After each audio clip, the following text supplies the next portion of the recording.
Welcome to episode 13 of The Pulpiteer. I'm your host, Eric Hepburn, and I'm glad to have you join us for today's episode. Today's podcast is entitled, Vulnerability More Powerful Than Strength. Quick caveat, the bulk of this podcast was recorded as a live Q&A at my congregation, so if there's a different feel to the delivery and audio, that's the reason. All right, for your consideration this morning, a quote from Dr. Brené Brown. Vulnerability is basically uncertainty, risk, and emotional exposure. I was raised in a get-her-done and suck-it-up family and culture, very Texan, German-American.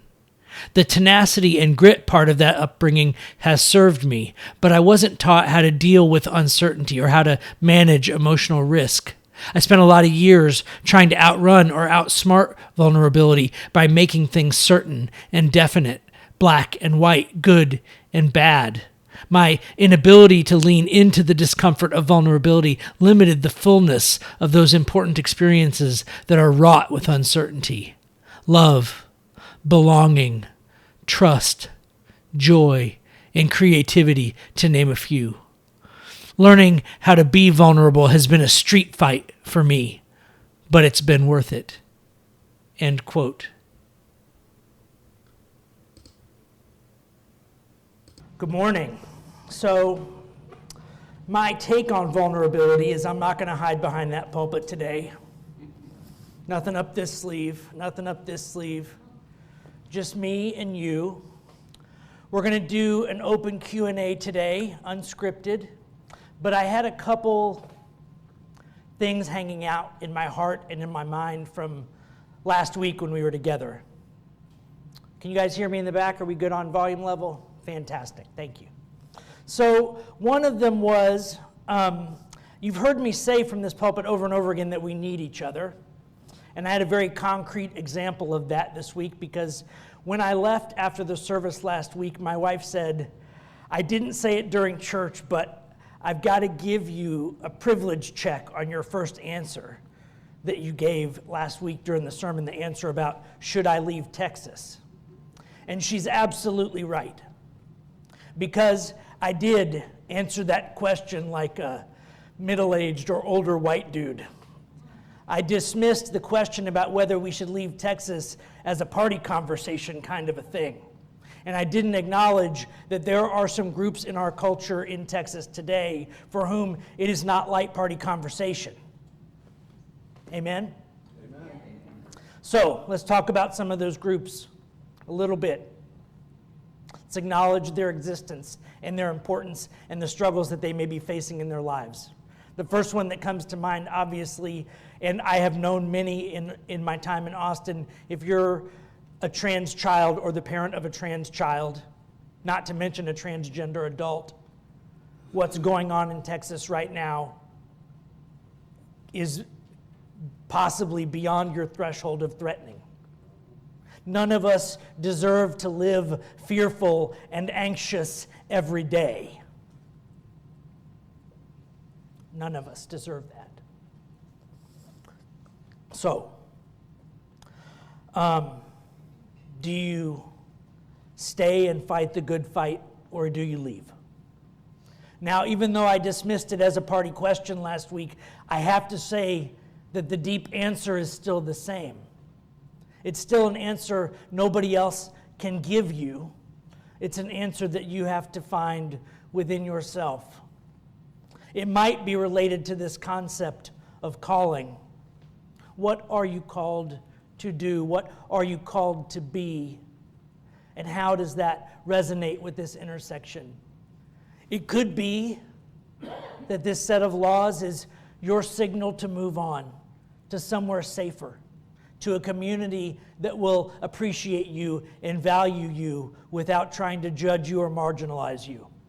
It might be that kind of signal in your life, but only you will know that. It might also be the signal that it's time to dig in and stand on the front lines and help the people in your community who don't have perhaps the strength and fortitude, the grit and gumption that you have. I don't know. But here's what I will say about what we want to do and be in this church, which is we want to say that if you're standing in that decision space, you don't have to stand there alone. You don't have to be alone in this struggle. You can come and be with us, and we're not going to pretend to know what it's like for you. We're not going to offer you false or shallow comforts, but we will be with you in the pain of dehumanization, which lands on all of us. Can I get an amen? Amen. All right. So, LGBTQ folks are in a very similar boat with our trans folks. I have to say, with some trepidation, that I have had moments of relief that my teenager is a boy at this moment in history. Because I don't have to worry about what's going to happen if he gets pregnant. In the state of Texas, as a teenager, I am a product of teen parents. I don't recommend it. So, but in the language of the privilege check, there's also the question of, do I have the resources to make the decision that needs to be made if that stuff comes up in my life? Am I going to take my daughter or my daughter's friend or my son's girlfriend? Am I going to be the one who says, I got you? I got the plane tickets. We'll go next week if this is what you want. Or, see, this is where this stuff lands sideways, right? Because this is not really about the people who are like, no problem, I'll put the plane ticket on my credit card and we'll get through this. That's not where this decision is landing. This decision is landing on people who don't have the bandwidth to make that call. This is why it's a social issue worth talking about and worth struggling over, because it doesn't land on everybody equally. Just like no decision in our culture lands on everybody equally. If you have resources, you have ways to get around things. Straight up, period. Pre-Roe versus Wade. Pre-Roe. You'd fly your kid to a different country if that's what you needed to do. And if you had the money to do so. Plane tickets were expensive back then, by the way, relatively speaking. I remember, does anybody else have this experience from childhood? Do you remember when going on a plane flight was such a big deal you got dressed up for it? All right? Yep. Yeah. I know my son realized the other day that I'm older than Google. It just blew his little mind. And I said, son, I got worse news for you. I'm older than the internet. I was in college working in a computer lab when the internet, as we now understand it, was born, when Mosaic, the first graphical web browser, was introduced. I was already working in a nerdy computer lab.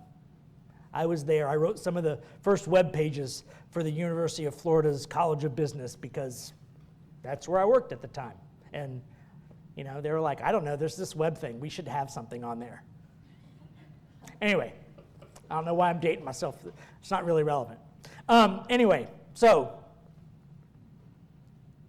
I'm going to move on to other questions unless somebody has a follow-up they would like to do on this question of privilege. I mean, look, here's the thing, too.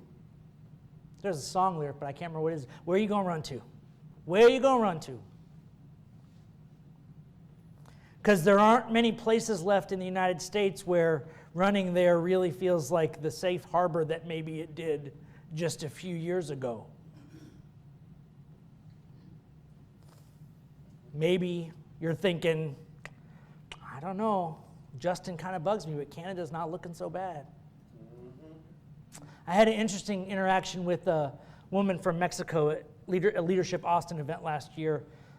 She comes from Mexico City, and we ended up having a very interesting conversation about how her family in Mexico City can't believe she's moved to the United States because it's so dangerous here. Now that's an interesting little wake-up moment, isn't it? So if you thought you were the only xenophobic culture, you are not. You're not that special, and there ain't nothing unique about your fears. So these are the stories that all people in the countries tell about the people on the other side of the border. And it's inflamed by a news media that can't stop watching for schadenfreude. Mm-hmm. There's a reason I put that word Freudenfreude in our service every week now.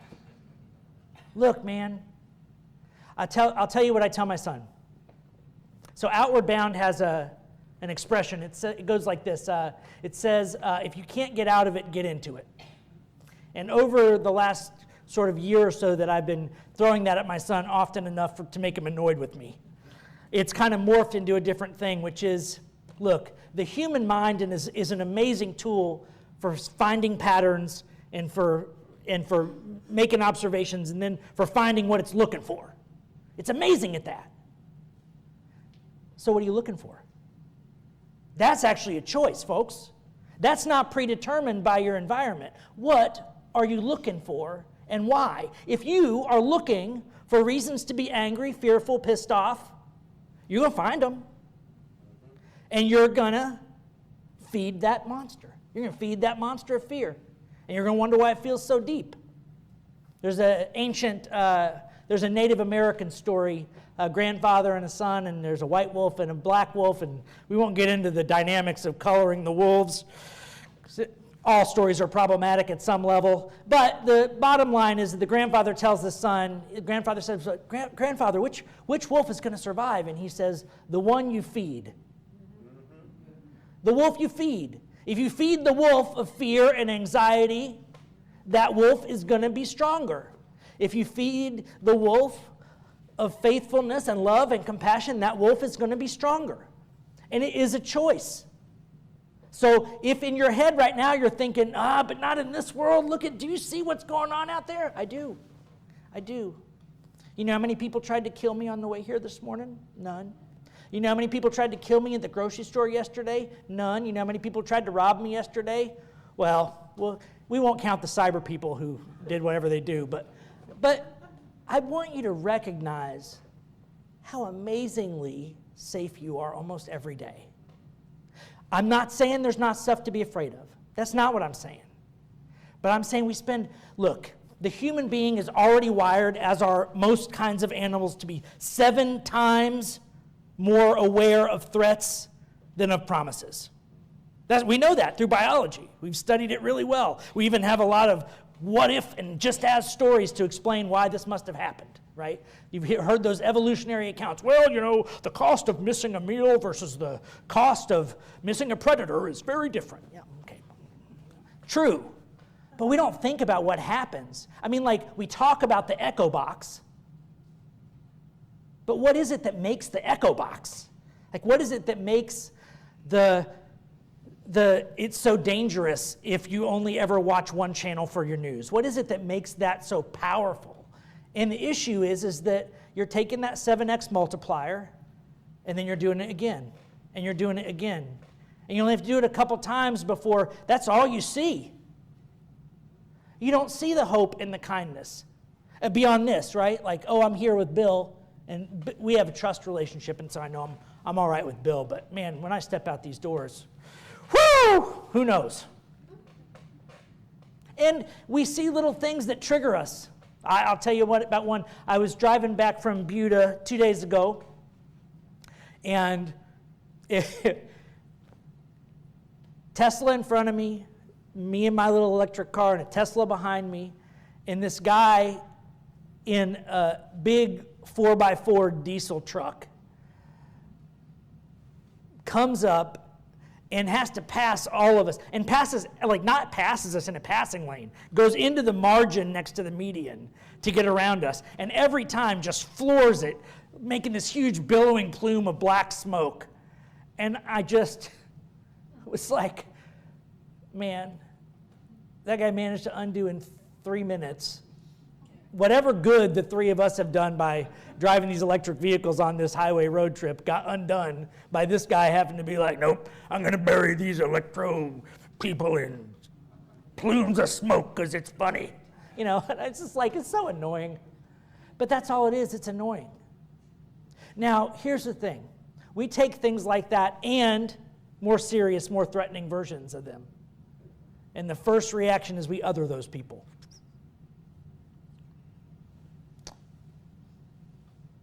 Now, I have to tell you, folks, othering is the front end of a slip and slide that ends at dehumanization. Othering is the front end of a slip and slide whose ending is dehumanization. If you've been on a slip and slide, you know there's only one way to avoid getting off at the bottom. You don't step on it. So what if instead of telling ourselves a story about how evil that person in that truck was, and I'm picking this because it is a somewhat lighthearted, less threatening example, instead of telling a story about how awful that human being is, what if we say, I really wish that they could have some love and some compassion and some growth in their life so that they wouldn't feel like they had to act out in this way. I wish they weren't feeling so scared that they had to like thumb their nose so that they could stay in denial about the plight that we're in as a species. Boy, I sure wish for some wisdom for them. I wish for some healing. I wish for some growth. We say at the beginning of our church service that you're welcome no matter where you are on life's journey. I want to ask you honestly to struggle with the question, is that guy driving that plumey diesel truck, if he pulled up in this parking lot, is he welcome? Are we offering our healing to him? The best version of us does. I'm not sure we're there yet. All right. I promised y'all Q&A, and I've been going on and on. Anybody got questions? All right. Mel, can we give Mel the microphone, Vivian, please? Or Mel, you can walk up. You can. I can take it around too. All right. I appreciate that.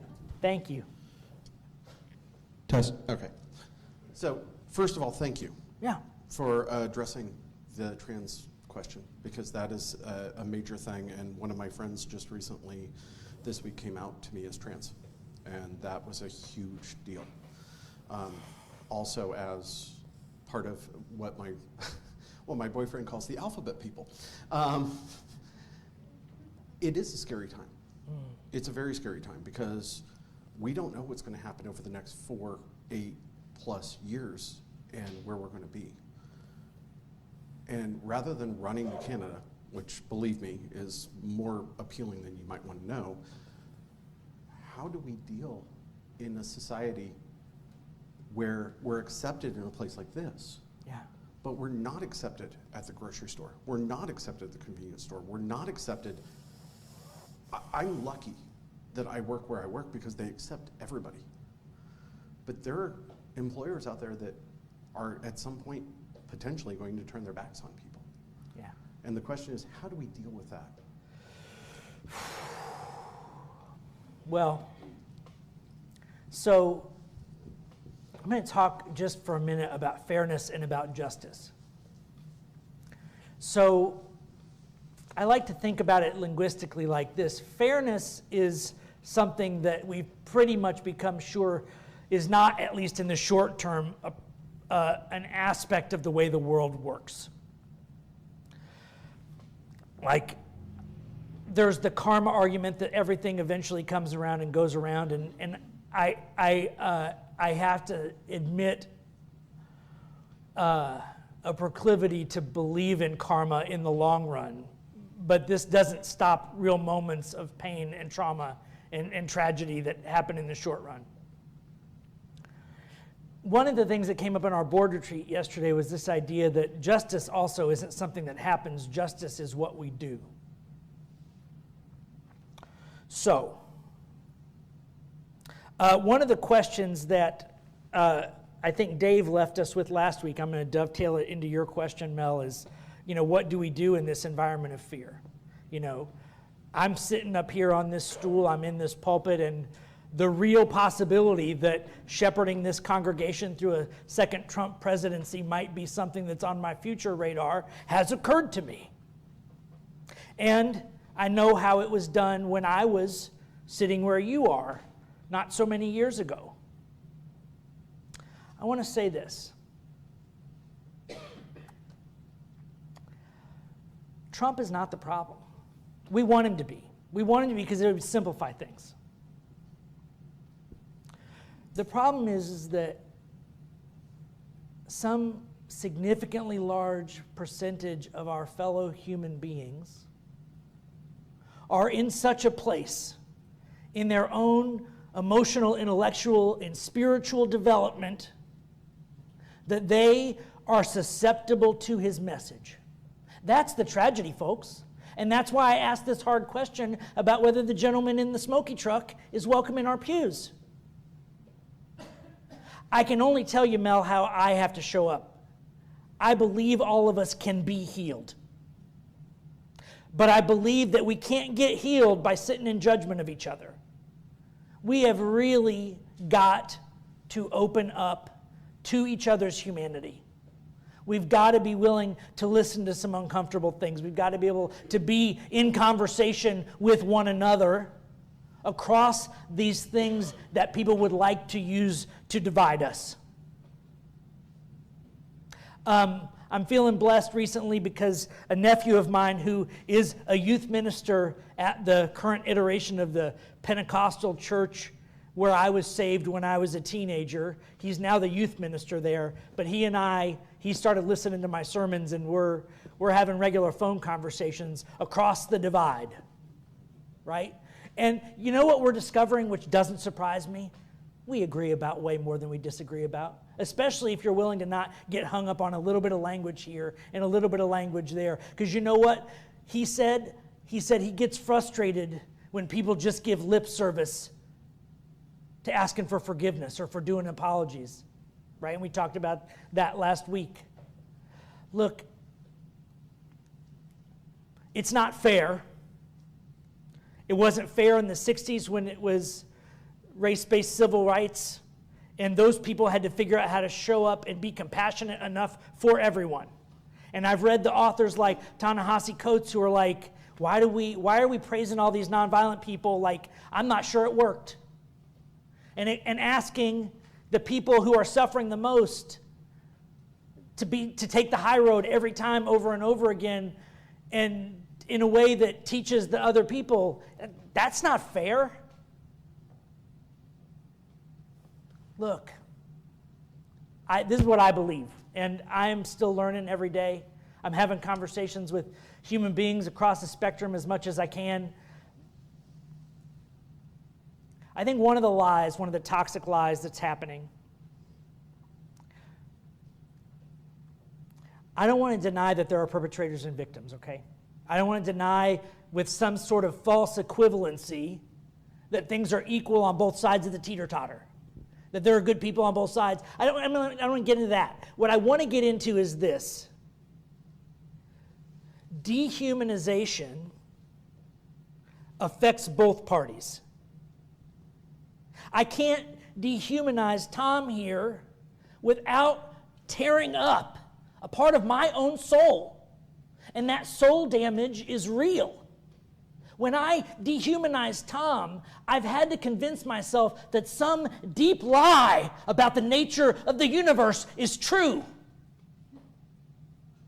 That he's not worth it. He's not a real human because he's too old, or his skin's the wrong color, or he believes the wrong thing, or he was an asshole to me once. Dang it, I did it again. Swear jar. Pulpit swear jar. I did it last week too. I had to mark my sermon last week. I had to mark it explicit on YouTube. And I was like, man, I really don't like doing that. My apologies.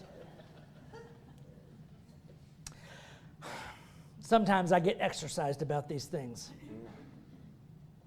Maybe I shouldn't apologize if I don't really intend to change my behavior. Maybe I should just have a swear jar instead that goes to a worthy cause.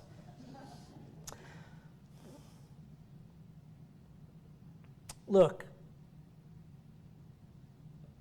part of the trouble that we're in, no matter where we are on the spectrum, is that dehumanization, the use of violence and the threat of violence, they're just de rigueur. They're just completely normalized within our culture. I can't tell you how annoyed I am to watch the president and the pundits and the leaders of this nation stand up and talk about their intolerance for political violence. That's hilarious. Have you seen your police forces? Were you awake during Black Lives Matter? Like, we are having a different reaction because a wealthy, powerful white dude got shot. We are not having that same reaction when everybody gets shot. So this idea that like we've got some like high ground moral stance about how we're not violent is just laughable. It's just laughable. We spend more money on killing machines than any country on the earth. We militarize our police departments to put salve over the fact that we have an inequitable society that we won't own. But we want to talk about like, well, you know, there are those people and, well, I'm not, you know, they, first foot on the slip and slide, they are a danger to us, whoever they is. And I know people in this very room have had that thought one moment, and the next moment y'all are making fun of the Republicans for doing it from the stage. What did we talk about last week? Do not apologize if you don't mean it. And if you are apologizing for something, that is the universe inviting you to heal that thing within you. And if you're not taking that work seriously, you're doing exactly what my Pentecostal cousin was talking about. He's like, man, just people who are showing up and not really doing the work, but they're, you know, they show up and like, yep, I got down on my knees and I cried and I spoke in tongues and now I'm forgiven for another week. I'm going to do the same thing this week I did last week. Are we learning something from all this? Look, when I was a kid, there was a cartoon called G.I. Joe. And the tagline of G.I. Joe was, knowing is half the battle. And I just really want to wring the neck of those show writers. Because I believed that for a long time. Knowing is the first step of a very long path.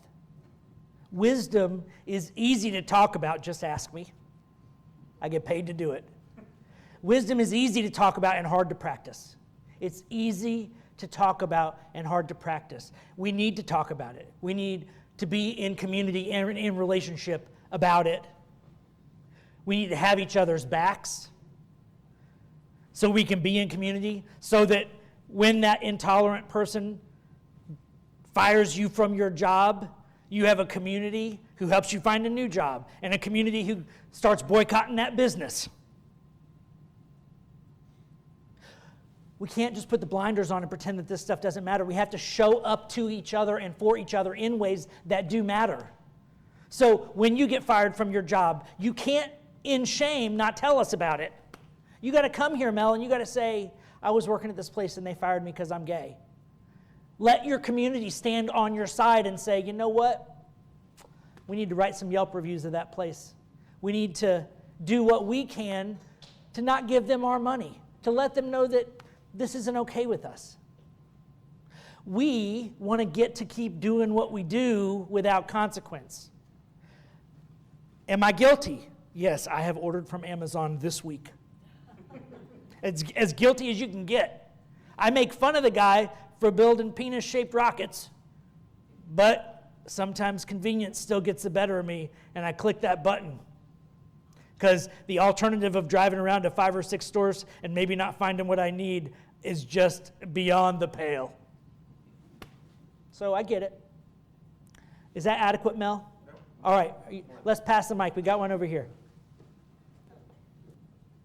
Talk into it. That way you'll know if they fixed it. Is it on? Yeah, it's on. Oh, sorry. Here we go. Sorry to interrupt you, but I'm stuck with this idea of vulnerability. Okay. More powerful than strength. Yeah. Okay.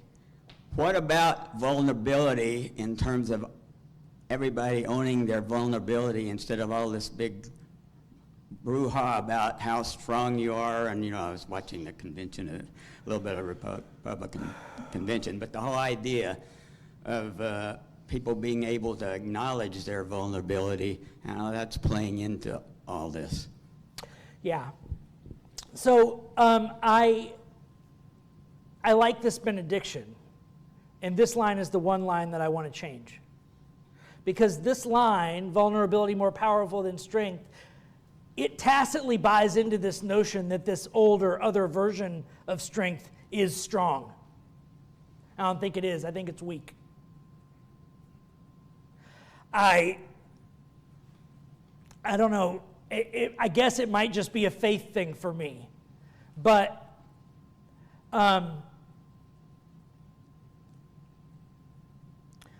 when I watch the movie Gandhi, and I watch the men marching toward the salt processing plant, hands down by their side, row after row, and the security police beating them with batons, and they're just falling to the side, but they just keep fearlessly marching in to make the statement, what you're doing is not okay, but my beef isn't with you as an individual human being. I don't want to hurt you, but I'm willing to be hurt so that your heart will open up and you will acknowledge the wrongness of what's happening here.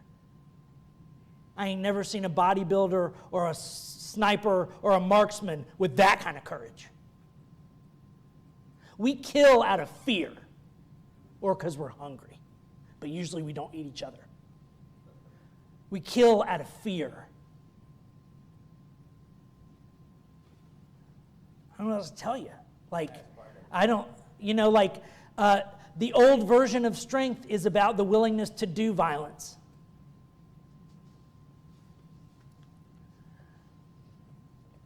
I think the new version of strength that's emerging is recognizing that most of what we think of as ethics and morality is deeply situational. Look, if there are 5 human beings left on the planet and there's no technology and there's no supermarkets and you got to learn how to bow and arrow hunt again to survive, that's a really radically different world than the world we live in today. That's a radically different set of challenges to live in a scarcity world. I think one of the reasons that the world we're in today feels so out of place is that we are living in a post-scarcity world that is autocratically being held in scarcity conditions by people who are too afraid to adapt to the new model. We've had the ability for, I would argue technologically, over 100 years we had the ability to feed, clothe, and educate every human being on the planet. It's not a matter of technology. It's a matter of human organization, human will, human priorities. Our technology has out-evolved our moral consciousness. So, that's why I chose this line of work. I'm cultivating the garden that I think needs it most. We got to wake up to the real situation that we're in. And it's not as much as we might feel afraid from day to day, that if we put our taproots into fear, that's the fruit we're going to grow. Below the fear, I said earlier, and Molly asked me about this, I said hatred and fear are unmetabolized grief. How hard is it to cry for the guy in the truck, or for Donald Trump, or for J.D. Vance? How hard would it be to muster up enough humanity within yourself to really cry for people who are clearly that broken? But that's the work in front of us, because we're either going to rehumanize them or we're going to dehumanize them. And I know which side of the fence I want to be on. And I know which side of the fence is the only side of the fence that would get labeled the right side of history. And I want y'all to come along. And I want you to start inviting your neighbors and not just the ones you get along with who agree with you. I want diversity inside these walls, across all the spectrums. I want us all to take into ourselves more deeply the truth that we do not have to think alike to love alike, but that we are all enough and we are all worthy of love. And that we, there's only one we, folks. It doesn't stop at these walls. Heck, it might not even stop at the biosphere skin of this planet. We just don't know yet. But it's at least that big. It's at least that big. Okay, so keeping on theme, I want to admit something's my own vulnerability here. I don't speak German, and you've used a couple of German phrases, and I'm just curious: is that related to Pfaffenhugen? Do I need to buy a Volkswagen? Oh, Actually, thank you. Seriously, So, I would like to have a definition of them. yeah, because I don't know. that, I don't that understand. thank you. And that's a great place for us to end.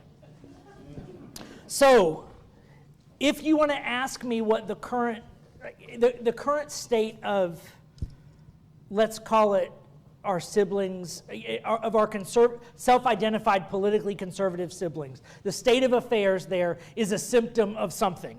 What is it a symptom of? I think it's a symptom of a culture immaturely addicted to schadenfreude. And schadenfreude is simply finding joy in the suffering of others. Schadenfreude means finding joy in the suffering of others. Now, I think that most of y'all recognize that 85% of the reality TV programs out there are about putting in people in situations where that person looks so degraded that it's not hard for you sitting on your couch to believe you're better than them. So you get that endocrine, you get that boost in your bloodstream about, well, at least I'm better than that almost dismissible, maybe not quite human being who I just saw debase themselves on television. At least I'm better than them. That is another aspect of schadenfreude. And when we have a culture that's addicted to trying to make itself feel better at the expense of its fellow human beings, and it can't take its eyes off the car wreck in progress, you get what we see today out there in the media and out there in the world. That's what you get. That's when you have an absence of wisdom and maturity, and you just want to watch a train wreck. Ooh, get me my Coke. Ooh, can I have some popcorn for this? They're really about to go south. The other word that I use is Freudenfreude. And it's not nearly as commonly used as Schadenfreude, but it is brought to us by our friend Brene Brown. And Freudenfreude is finding joy in the joy of others. Simply that. Simply, I want to hear your joys when we do joys and concerns, and I want to be happy for you.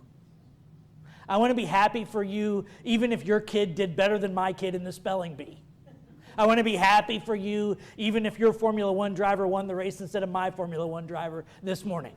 I want to be happy for you even if you got the promotion at work and I didn't. Even if your president choice was elected. I want to be, well, I want to thank you. I want to thank you for coming up with a non-trivial example. Well, I will admit that if that happens, I will have a hard time finding joy. But here's what I will do. I'm not going to let it turn and spoil into fear and anger in my heart because I'm going to grieve. And if we're here in that church together the day after the election or the day after the inauguration or whatever, I can tell you what we're going to be doing together. We're going to be grieving, and we're going to be talking about what we can do as a community to promote healing. not to be afraid, not to live in fear, not to be pissed off at how stupid other people are. Because here's the deal, folks. The research about cultural evolution is real clear. It only takes about 10% of a population to flip the scales. And right now, globally, we're at about 8% of people who are mature enough that they're like, yeah, we don't need to do all this country versus country, rich versus poor. It's all a waste of time and energy. We're at 8%. We in this room can be part of cultivating that tip. We don't have to get to 85. We got to get to 10. We need a 2% bump. We can be part of that shift. And that's what I hope for us, that we can be part of that shift. But we do it by doing exactly what the UUA says, even though I don't always agree with them. We put love in the center. We put our love for each other as human beings in the center. Yes, I know some Trumpers. They are some damaged, hurt folk. I don't know a single one of them who I can honestly look at and say, they're an elder I want to learn from. And that tells me something about where they're at on their journey. And they're not in a place that needs less love, less compassion. They're in a place that needs more. And is it unfair to come to people of color and alphabet folk and other folk and be like, hey, we want you to take the high road and give lots of love to these people who are trying to hurt you? Is that unfair? Oh yeah, crazy unfair. And if, like me, you're a person who has experienced mostly privilege, a lot less unfair. So step up. Step up. You've had all the privilege. If you haven't cultivated the ability to love and have compassion in your own life, you got nobody to blame, and it's not about shame. Just step up. Eric, thanks for a great sermon. My name is Rob. I had an experience this weekend that I struggle with. We were at a party with some neighbors, and this is a going-away party for a couple across the street. Toward the end of the party, our neighbors, very kind people, were teasing us about, how they tried to convert us from being Californians to Texans. But then one of the other neighbors started denigrating gay people. And in that moment, I was silent. And that's an experience I've had far too many times. And I struggle with how to respond in those moments when I know that I'm a minority voice in the room. And I'm afraid that if I speak up, I won't be invited back to any more neighborhood gatherings. But maybe I need to rethink that and think, are these people that I want to continue being around? Or maybe I need to figure out a way to respond in a way that says, I find those comments offensive. There's got to be a way to, somehow change those other people's attitudes in a constructive way. I'm not sure, I don't know how to do that. I'm still struggling to figure that out. Mm-hmm. Thanks. Well, it sounds like, I'm hearing a lot of echoes. It sounds like maybe doing some social justice training around that and making that available to the congregation would be useful. I'll just say a couple super quick things. One, there's a lot, I think, of good, valid criticism about what we call call-out culture. The antidote for call-out culture is call-in culture. And call-in culture is, I'm going to invite you to find your love for those gay people instead of resting on the laurels of your judgment. Oh, that's funny. I don't have that experience with my gay friends. I love them very much, and I find them to be amazing, wonderful, heartfelt human beings who have brought a lot into my life. Do you know gay people?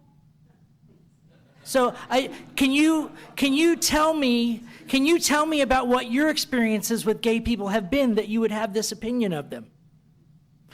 So if we really want other people to open up, notice I did not say if you want to change them.